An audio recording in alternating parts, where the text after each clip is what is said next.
আসসালামু আলাইকুম। আশা করি সবাই ভালো আছেন। তো আজকে এই পিঠাগুলো বানাইছি। এটা কেউ ফুল পিঠা বলে, কেউ নকশা পিঠা বলে। তো যে যেটা বলেন। তো দেখেন খুব সহজে কিভাবে পিঠাগুলো বানানো যায়।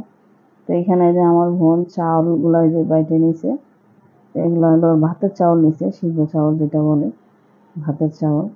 তো এই ৩ রকম কালার করছে। আপনারা আপনাদের পছন্দ অনুযায়ী কালারটা করে নিবেন। এখানে যে সিরিজ দিয়ে আর কি যে পিঠাগুলো বানাইতেছে। তো খুব সহজভাবে বানানো যায়, একটু চেষ্টা করলে আপনিও পারবেন। দেখেন মাশাআল্লাহ কত সুন্দর করে পিঠাগুলো বানাইছে। তো এখানে যে লাভ একটা পিঠা বানাবে, যে ডিজাইনটা দেখেন কত সুন্দর করে করতেছে।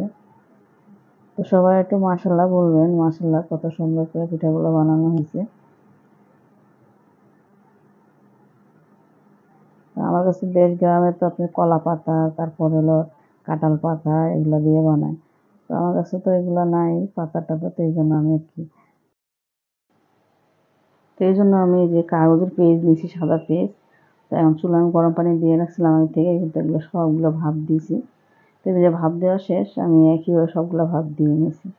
তো এগুলো রোদ্রে শুকাতে হবে, যদি বারান্দার রোদ থাকে বারান্দা শুকাতে পারবেন, আর ছাদে রোদ নিয়ে দিতে পারবেন। তো আমি ছাদের থেকে শুকায় নিয়ে আসবো। দেন শুকানোর পরে মাসাল্লাহ দেখেন, এখন আমি ভাইজা দেখাবো আপনাদেরকে এগুলো কত বড় হয়। এগুলো কিন্তু আপনি এইভাবেও খেতে পারবেন, আবার একটু চিনি শিরা করে নিতে পারেন, গুড় একটু পানিতে গলিয়ে জাল করে নিতে পারবেন। যেভাবে ইচ্ছে সেভাবে কিন্তু খাওয়া যায়। তো খেতে কিন্তু অনেক মজা। আর কেমন লাগছে সবাই কমেন্ট করে জানাবেন। ভিডিওটি ভালো লাগলে লাইক শেয়ার করে দিবেন। তো সবাই ভালো থাকেন। আল্লাহ হাফেজ।